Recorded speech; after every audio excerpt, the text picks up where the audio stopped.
Good morning, everybody. I hope this video finds you well. For those of you who've been following me on MM, you will be aware that my little dog died. I had him for about 13 years. His name was PP, and he passed on. It's never easy when somebody who's part of your family passes on, and while he was a dog, he was with us for 13 years. Now, something very interesting occurred, and I want to talk about that. This is going to be an interesting subject because I'm going to be talking about death. And the point that I'm going to be making here is that death is not black and white. There's no such thing as you're alive and then you're dead.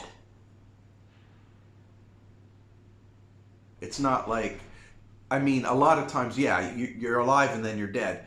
But in a lot of instances, there's a period of transition. From you're alive and you've got an illness or whatever, and then your soul leaves the body, still connected to it for brief periods of time, and then comes back, and then leaves again, and then comes back, and then leaves again, and then comes back, and then eventually you're gone. In the case of my dog, he left, and it was damn catastrophic. All of a sudden, we saw his body shaking in epileptic seizures, weird contortions. His head is flinging back and forth. He's doing somersaults. He had fallen off of his bed and was trapped underneath the bed, howling in pain and writhing. His mouth was filled with foam. His tongue was sticking out, and he was just in absolute agony. It was a good thing I was at the house. Damn. We put him in the little doggy carrier and took him home. Took him to the vet to dispatch him home.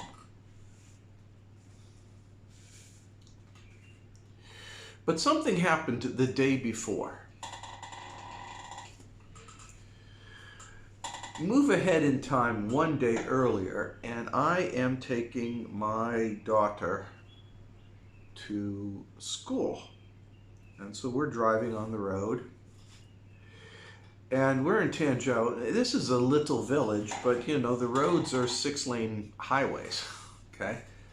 3 lanes going one direction, 3 lanes going the other direction. I'm driving this road, and sure as shit, plopped down in the absolute middle of the road is this kitten. I mean, 6 lanes, it's in my lane. In the absolute middle, you couldn't miss it. I mean, it was right there. Obviously, I got out, scooped the little guy up, filthy, flea infested. I just scooped the critter up. I could not take it in the car with us. So I ran off to the side and put him in a safe spot in front of some stores and some restaurants there. And then I went on the way. There are those of you who said, well, I should have adopted the cat, saved the cat, and all this. Please understand that just because we may want to doesn't mean that we can, okay? And in this case, during a heightened outbreak of Omicron, everybody is sick and traffic flowing back and forth. I did the best I could given the situation that I had. And so that was my decision. I picked him up, I took him off the side, and then moved on with my life. And the entire time, I'm thinking, the coincidence that this little kitten is in front of me, this absolute, you couldn't have gotten a more in your face situation where an animal has plopped itself directly in front of you than that situation. I mean, this kitten was there, absolutely directly in front of me. Couldn't have. Okay, so these kinds of things happened before, where I would have a cat who had passed on and then would occupy a body of another cat, and that cat would be there. This one here is very similar to that, but at the time I didn't think anything of it because I had no... I've been living in China for quite some time. We didn't have that many other pets, so who is this critter? And now, the day after that, with my Xiaopi, my dog, dying, I came to the conclusion that perhaps Xiaopi, my dog, says, hey, you know, I'd like to hang out with you guys. I'm going to switch bodies now, and found the first appropriate body to fall into. Now, dogs and cats both have matrix hive, more of a matrix soul, so they can switch. They can switch. And so that's the first thing. They can do a swap. Now, there are those of you who are out there that are saying, you know, that's bullshit. Quanta is just like dust, and when you die, it's no longer in a container and you can blow it all over the place. I disagree. Quanta is based on associations. The longer the duration of association, the tighter the being is. And when the consciousness leaves, the memories leave, all this leaves, they stick together. Now, you don't feel it around you because once they hang around, then they're off and they leave to another universe, also known as heaven. So they leave to another universe. Since you're in this universe and their consciousness is in another universe, you don't feel them. But they'll come back. And when they do come back, you will feel them. Let's digress here for a moment. Let's talk about people. When my father was dying, he had gained a lot of weight, and I mean, he big man, and his heart was small. So as he got bigger and fatter and older, his heart couldn't pump as much, and he started having cardiac events, meaning that his heart couldn't pump as much blood, and he would start, you know, he would pass out, or he would, you know, have these events. Eventually, one of the events killed him. But leading up to that event, he started having these things. He told me, he says, I don't know, things are happening. I don't quite understand them, but I'm fine, I'm fine, I'm fine, I'm fine. I was like, we're riding in the car. I'm saying, Dad, what are you trying to tell me, man? He says, no, I'm fine, I'm going to live forever, blah, blah, blah, blah, blah. And he was, you know, he's talking to me about arrangements he made, and you know, he got commitments from other family members to, you know, to help work with me and work with them, and as he passes on and stuff, he's going on and on and on and on and on about this stuff, and I'm like, tell me, what the hell? Well, basically, he did have an event. You know, he died, and then he came back to take care of business. And then the very next day after we had this conversation, sure as shit, he's taking a shower and dies.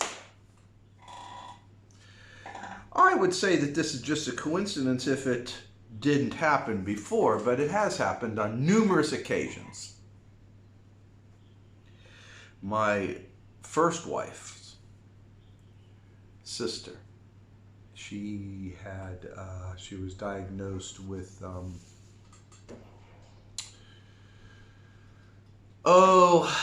what was it? And she had an illness. I forget the name of it. I think everybody knows the name of it, but I can't think of it off the top of my head. Anyway, she was diagnosed for it, and she started, you know, she was dying.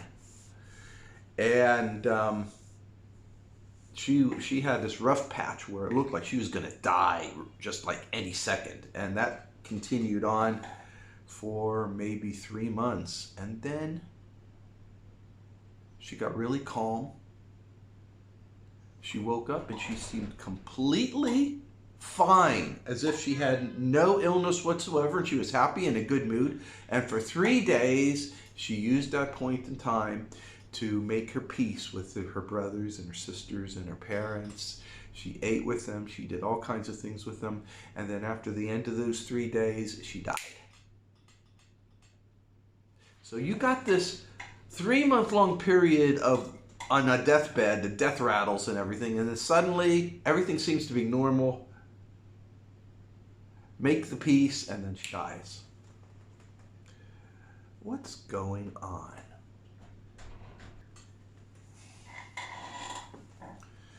Coincidence? My mother. No.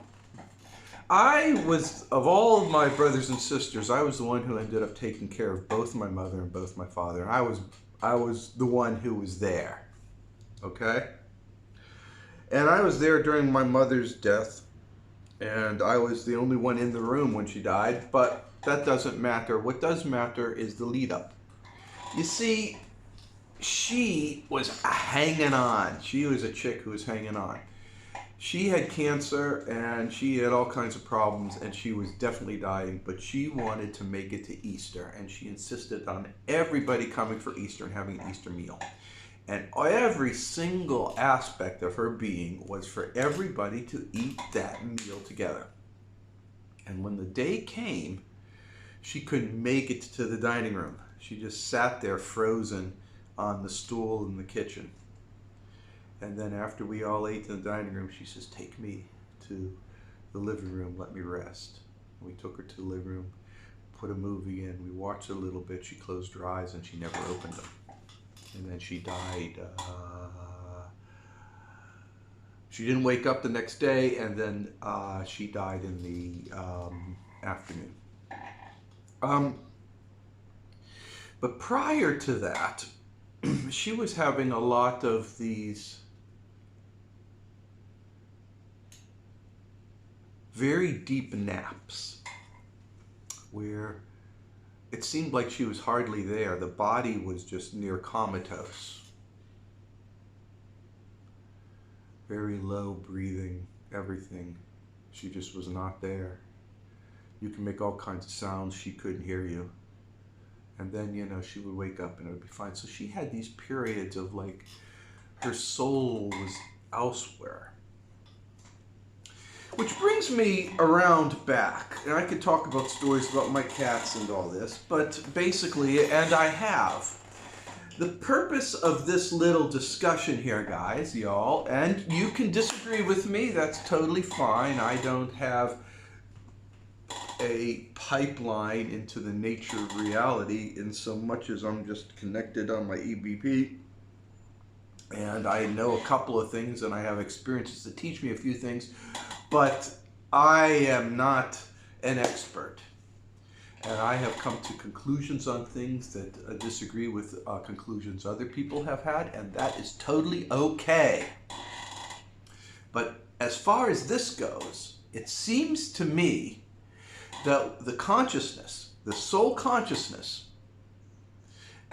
when you're approaching the death period, can enter and leave, and then there's these quasi-states where you're still connected to the body, but you're actually moving about in the non-physical realms, whether it's astral, causal, plane, whatever. And I'm sure that there are people out there, such as DM, who could give me better insight, because I don't understand it that well. So I'm just keeping things really simple here, guys. And I'm going to have to ask DM for his opinions, which I may agree or may disagree. It doesn't matter. We all have our opinions. But he has a much better handle on this kind of stuff than I generally do. But it seems to me that during this period of time, you can move in and out, in and out. Call it lucid dreaming, if you will, or some other state, but it's a state of consciousness relocation as you approach the end of your physical life. Now, it seems to me that it's a normal thing And if you were so inclined, provided of course that you didn't have a catastrophic sudden ending, that you could manage this to warn friends and family and take care of business to mitigate concerns for the survivors who are now tasked with disposing your body.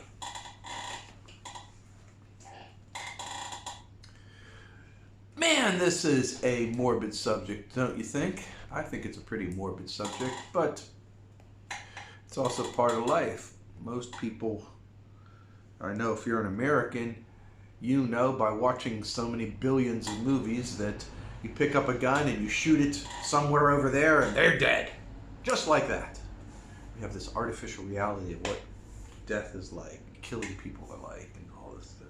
It's just artificial nonsense, Hollywood. In reality, there's a detachment. So,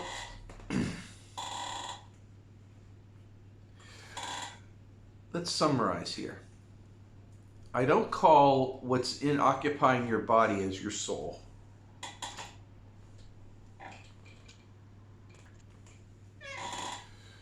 So, consciousness,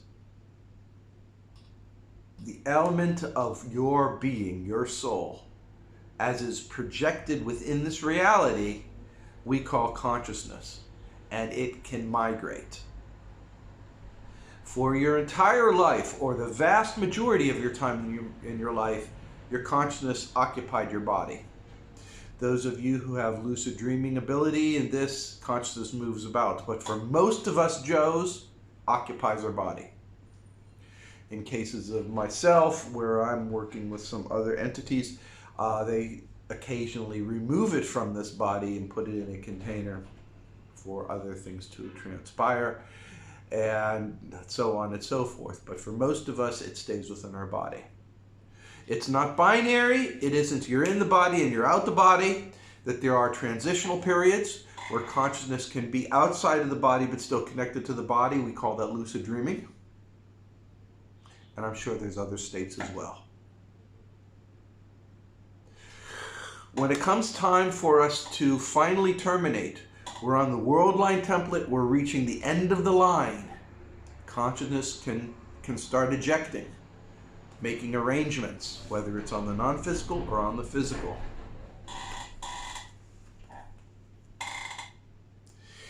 Knowing that this happens is an important life skill.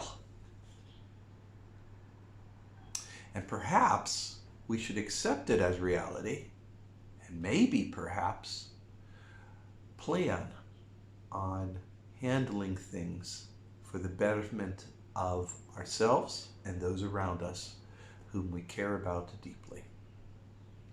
And with that, people, I'm going to leave this little discussion, this morbid little discussion.